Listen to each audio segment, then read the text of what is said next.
नमस्कार, आदाब। न्यूज़ 5 जमशेदपुर में आपका इस्तकबाल। आइए नजर डालते हैं जमशेदपुर की खबर पर।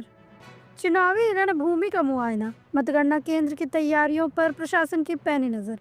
झारखंड विधानसभा चुनाव 2024 की मतगणना के लिए तैयारियां जोरों पर हैं। मतगणना 23 नवंबर को होनी है और पूर्वी सिंहभूम जिला मुख्यालय के कोऑपरेटिव कॉलेज परिसर में मतगणना केंद्र बनाया गया है। इसी सिलसिले में जिला निर्वाचन पदाधिकारी अनन्य मित्तल और वरीय पुलिस अधीक्षक किशोर कौशल ने आज मतगणना स्थल का निरीक्षण किया। जिले के वरीय पदाधिकारियों ने सबसे पहले स्ट्रांग रूम का जायजा लिया, जहां मतदान के दौरान इस्तेमाल हुई ईवीएम मशीनें रखी गई हैं। इसके बाद विधानसभावार मतगणना केंद्रों की व्यवस्था और सुरक्षा का निरीक्षण किया गया। मतगणना हॉल में समुचित प्रकाश व्यवस्था और आवश्यकता अनुसार बैरिकेडिंग सुनिश्चित करने का निर्देश दिया गया है। साथ ही मतगणना टेबल पर सामग्री की उपलब्धता और व्यवस्था को लेकर विशेष निर्देश जारी किए हैं। जिला निर्वाचन पदाधिकारी ने निर्देश दिए कि मतगणना स्थल पर आने वाले कर्मियों, काउंटिंग एजेंट्स, उम्मीदवारों और लेबर के लिए अलग अलग बैरिकेडिंग की जाए। इसके अलावा सभी के लिए पहचान पत्र जारी करने की बात कही गई। मतगणना के दिन सभी कर्मियों के लिए फूड पैकेट और पीने के पानी की व्यवस्था सुनिश्चित करने को कहा गया है। साथ ही मीडिया कवरेज के लिए एक अलग गैलरी बनाने का भी निर्देश दिया गया है।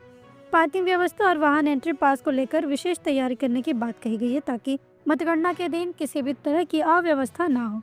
श्री मित्तल ने सख्त निर्देश दिए कि भारत निर्वाचन आयोग के गाइडलाइंस का अक्षरशः पालन सुनिश्चित किया जाए।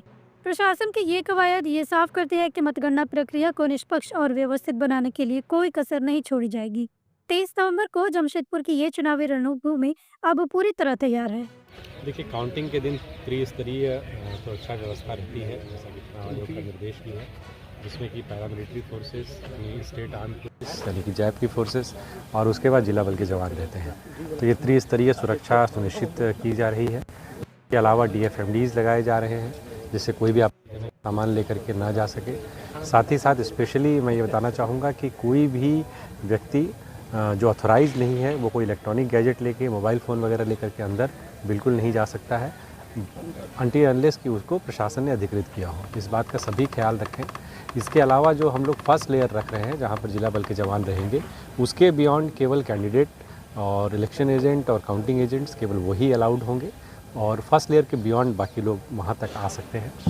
इसके अलावा पार्किंग के लिए भी अलग से हम लोगों ने व्यवस्था की है कि अनावश्यक बहुत सारी गाड़ियाँ यहाँ पर आकर के ट्रैफिक जाम की समस्या ना हो, उसके लिए पार्किंग बाहर व्यवस्था की जा रही है, जहाँ पर साइनेजेस वगैरह भी लगाए जा रहे हैं।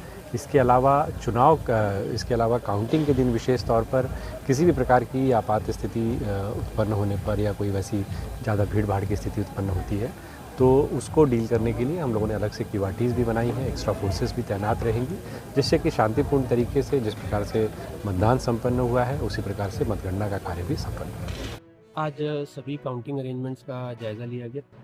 टोटल हमारी टेबल्स का आकलन किया गया और साथ ही साथ हमारे काउंटिंग एजेंट्स और काउंटिंग पर्सनल की कहाँ से एंट्री होगी, उसकी कैसे साइनेजेस लगाए जाएंगे, इस संबंध में अपनी टीम को हम लोगों ने डायरेक्शन दी।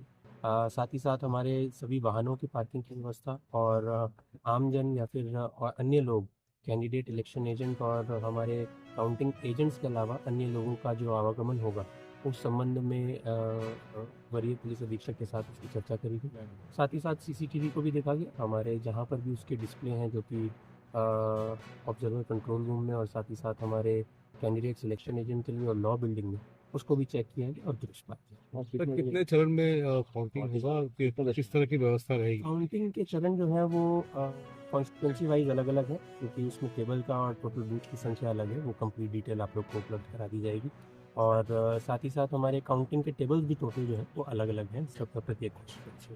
क्या कुछ नियमावली रहेगा जो उसमें आएंगे 23 तारीख को मॉर्निंग में, कितने बजे से कितने बजे तक का?